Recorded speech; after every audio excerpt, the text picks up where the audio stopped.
दोस्तों, मैं आपको सुनाने जा रहा हूँ पांडे बेचन शर्मा की लिखी कहानी उसकी माँ। दोपहर को ज़रा आराम करके उठा था।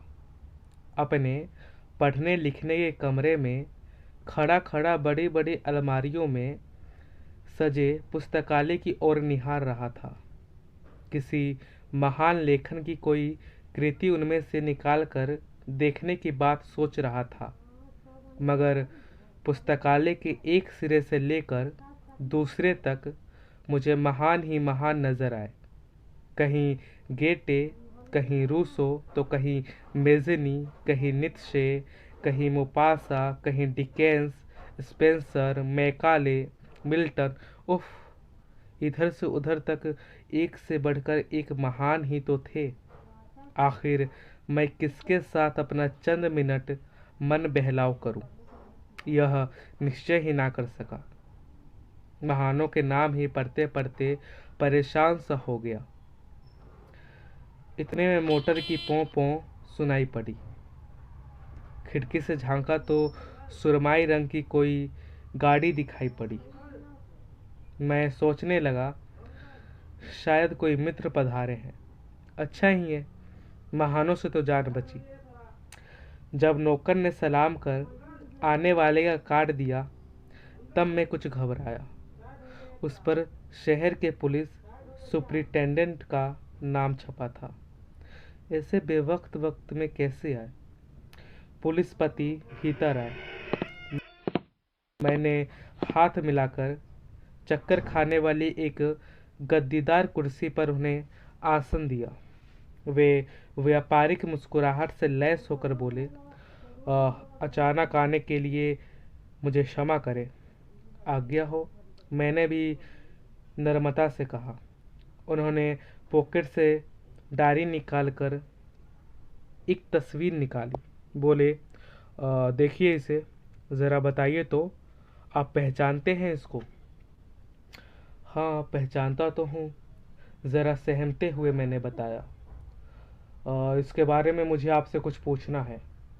पूछिए। इसका नाम क्या है? हाँ, लाल। मैं इसी नाम से बचपन से ही इसे पुकारता आ रहा हूँ, मगर ये पुकारने का नाम है। एक नाम और है जो मुझे याद नहीं। कहाँ रहता है यह? सुपरिटेंडेंट ने मेरी ओर देखकर पूछा। मेरे बगल के ठीक सामने एक वो दो मंजिला मकान दिख रहा है ना, उसी मकान में रहता है वो। और उसकी बूढ़ी माँ। बूढ़ी का नाम क्या है? जानकी। और कोई नहीं रहता क्या इसके परिवार में? दोनों का पालन पोषण कौन करता है? जी, 7-8 वर्ष हुए लाल के पिता का देहांत हो गया। अब इस परिवार में और कोई नहीं, उसकी माता और वही बचे हैं। उसका पिता जब तक जीवित था बराबर मेरी जमींदारी का मुखिया मैनेजर रहा। उसका नाम था रामनाथ।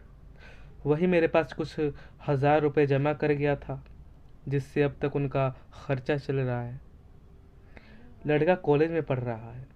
जानकी को आशा है वह 1-2 साल बाद कमाने और परिवार को संभालने लगेगा। मगर क्षमा कीजिए, क्या मैं यह पूछ सकता हूँ कि आप उसके बारे में इतनी पूछताछ क्यों कर रहे हैं? यह तो मैं आपको नहीं बता सकता, मगर इतना समझ लें, यह सरकारी काम है, इसलिए आज मैंने आपको इतनी तकलीफ दी। अच्छी तकलीफ कैसी? इसमें तकलीफ की कोई बात ही नहीं है। हम तो 7 पुश्त से सरकार के फर्माबरदार हैं। और कुछ आज्ञा? एक बात और, पुलिस पति ने गंभीरतापूर्वक धीरे से कहा। मैं मित्रता से आपसे निवेदन करता हूँ, आप इस परिवार से ज़रा सावधान और दूर रहें। फिलहाल इससे अधिक मुझे कुछ नहीं कहना। लाल की माँ, ओ लाल की माँ, एक दिन जानकी को बुलाकर मैंने समझाया। तुम्हारा लाल आजकल क्या पाजीपन करता है? तुम उसे केवल प्यार ही करती हो ना? क्या है बाबूजी? उसने कहा। लाल क्या करता है? मैं तो उसे कोई भी बुरा काम करते नहीं देखती। बिना किए तो सरकार किसी के पीछे पड़ती नहीं है। हाँ, लाल की माँ बड़ी धर्मात्मा, विवेकी और न्यायी सरकार है यह। ज़रूर तुम्हारा लाल कुछ करता होगा। माँ, ओ माँ, पुकारता हुआ उसी समय लाल भी आया, लंबा, सुंदर, तेजस्वी। माँ, उसने मुझे नमस्कार कर जानकी से कहा, तू यहाँ भाग आई है? चल तो, मेरे कई सहपाठी बाहर खड़े हैं, उन्हें चटपट कुछ जलपान करवा दे, फिर हम घूमने जाएंगे। अरे, जानकी ने चेहरे की झुर्रियाँ चमकने लगी, कांपने लगी। उसे देखकर, तू आ गया लाल? चलती हूँ भैया, पर देख तो, तेरे चाचा क्या शिकायत कर रहे हैं। तो क्या पाजीपना करता है बेटा? क्या है चाचा जी? उसने सविनय सुमुद्र स्वर से मुझसे कहा। मैंने क्या अपराध किया है? मैं तुझसे नाराज हूँ लाल, मैंने गंभीर स्वर में कहा। क्यों चाचा जी? तुम बहुत बुरे होते जा रहे हो लाल, जो सरकार के विरुद्ध षड्यंत्र करने वाले के साथी हो। हाँ, तुम हो। देखो लाल की माँ, इसके चेहरे का रंग कैसे उड़ गया, ये सोचकर कि ये खबर मुझे कैसे मिली। सचमुच एक बार उसका खिला हुआ रंग जरा मुरझा गया मेरी इन बातों से, पर तुरंत ही वह संभला। आपने गलत सुना है चाचा जी, मैं किसी षड्यंत्र में नहीं। हाँ, मेरे विचार ज़रूर स्वतंत्र है। मैं ज़रूरत बेज़रूरत जिस तिस के आगे उबल अवश्य उठता हूँ। देश की दुर्व्यवस्था पर उबल उठता हूँ, इस पशु हृदय परतंत्रता पर।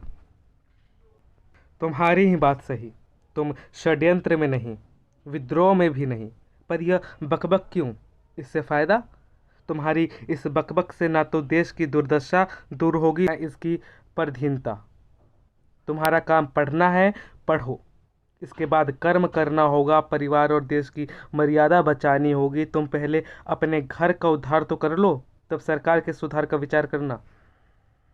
उसने नम्रता से कहा, चाचा जी क्षमा कीजिए, इस विषय में मैं आपसे विवाद नहीं करना चाहता। चाहना होगा, विवाद करना होगा। मैं केवल चाचा नहीं, तुम्हारा बहुत कुछ हूँ। तुम्हारे देखते ही मेरी आंखों के सामने रामनाथ नाचने लगते हैं, तुम्हारी बूढ़ी माँ घूमने लगती है। भला मैं तुम्हें बेहाथ होने दे सकता हूँ? इस भरोसे पे मत रहना। इस पराधीनता के विवाद में चाचा जी, मैं और आप दो अलग अलग सिरों पर हैं। आप कट्टर राजभक्त हैं, मैं कट्टर राज विद्रोही। आप पहली बात को उचित समझते हैं कुछ कारणों से, मैं दूसरी को दूसरे कारणों से। आप अपना पद छोड़ नहीं सकते, अपनी प्यारी कल्पनाओं के लिए मैं अपना भी पद नहीं छोड़ सकता। तुम्हारी कल्पना क्या है? सुनो तो ज़रा, मैं भी जान लो कि अब के कॉलेज लड़के की गर्दन तक पहुँचते पहुँचते कैसे कैसे हवाई किले उठाने के सपने देखने लगते हैं। ज़रा मैं भी तो सुनूं। मेरी कल्पना यह है, जो व्यक्ति समाज या राष्ट्र के नाश पर जीता हो, उसका सर्वनाश हो जाता है। जानकी उठकर बाहर चली। अरे तू जमकर चाचा से जूझने लगा, वहां चार बच्चे बेचारे दरवाजे पर खड़े होंगे। लड़, तो मैं जाती हूँ, उसने मुझसे कहा। समझा दो बाबू, मैं तो आप ही कुछ नहीं समझती, फिर इसे क्या समझाऊंगी? उसने फिर लाल की ओर देखा। चाचा जो कहे मान जा, ये तेरे भले की ही कहेंगे। वह बेचारी कमर झुकाए उस 60 बरस की उम्र में भी घूंघट संभाले चली गई। उस दिन उसने मेरी और लाल की बातों की गंभीरता नहीं समझी। देखो लाल, मेरी कल्पना यह है कि, उत्तेजित स्वर में लाल ने कहा, ऐसे दुष्ट व्यक्ति नाशक राष्ट्र के सर्वनाश में मेरा भी हाथ हो।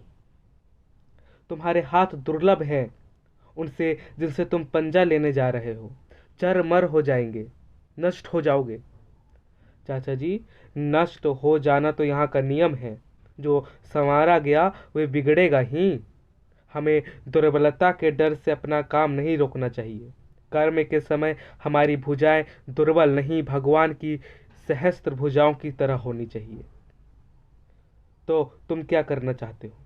जो भी मुझसे हो सकेगा करूंगा। षड्यंत्र जरूरत पड़ी तो जरूर, विद्रोह हाँ अवश्य, हत्या हाँ हाँ।